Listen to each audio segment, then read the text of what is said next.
Hello learners of all ages, my name is Mr. Montgomery. I teach 4th and 5th grade math, and today we're going to be learning about using multiplication to rename measures.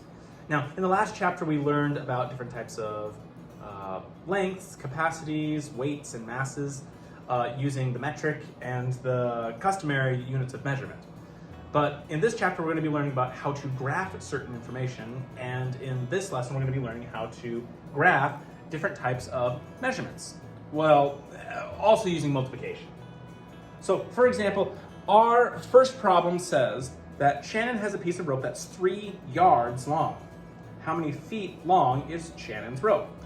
To solve the problem, we need to rename a larger unit yard to a smaller unit feet, kind of like how we did conversions, but we're doing it more so in a visual representation. So, we know that 1 yard equals 3 feet. And at the end of every single section, there's a column called the number pair. So for every 1 yard, for every 1 yard, that equates to 3 feet. Our ratio is 1 to 3. So we're going to be figuring out the rest of them. So if I have 2 yards, well, I went from 1 to 2, I multiplied by 2, right? So what is 3 times 2? It's 6. So every single 2 yards, I have 6 feet, so my number pair would be for every 2 yards, I would have 6 feet of rope. And if I move to 3 yards, well, how'd I get from 1 to 3? I multiplied times 3. So I'm gonna go 3 times 3, which is 9. So for every 3 yards I have, I'm gonna have 9 feet of rope.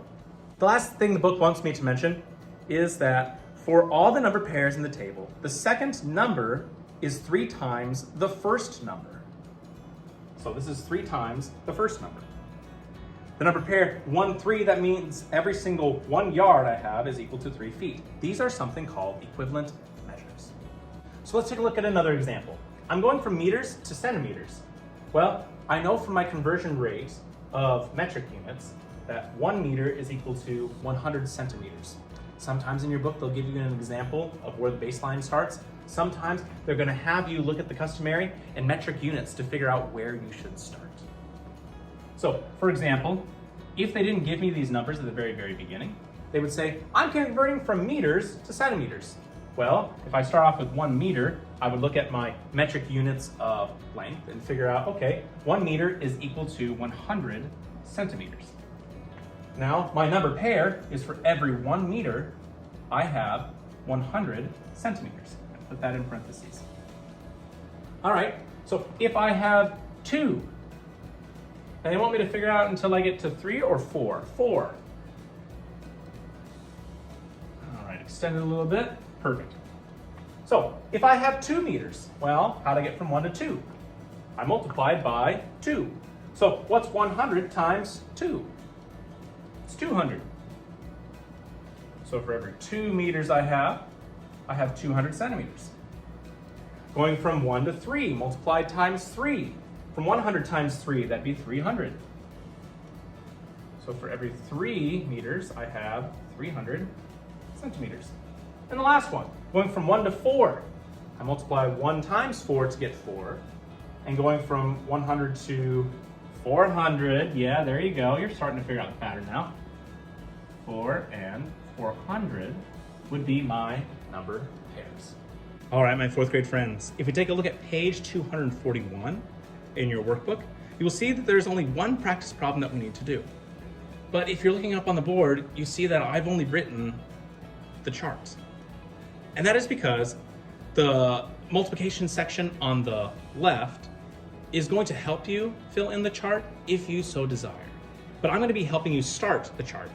The directions say, multiply to find equivalent measures, complete the table. So the table we have is going from kilometer to meter. And if I'm unsure of how many kilometers or how many meters are in 1 kilometer, I can always check my metric units of measurement on page 314. But I know that there are 1,000 meters in a kilometer because kilo means 1,000. So I have 1,000 meter. Well, I know that I have 3 kilometers starting out. So if I have 3 kilometers, that's 3,000 meters. off to the side of your book, you'll see that it says 3 times 1,000 would equal 3,000.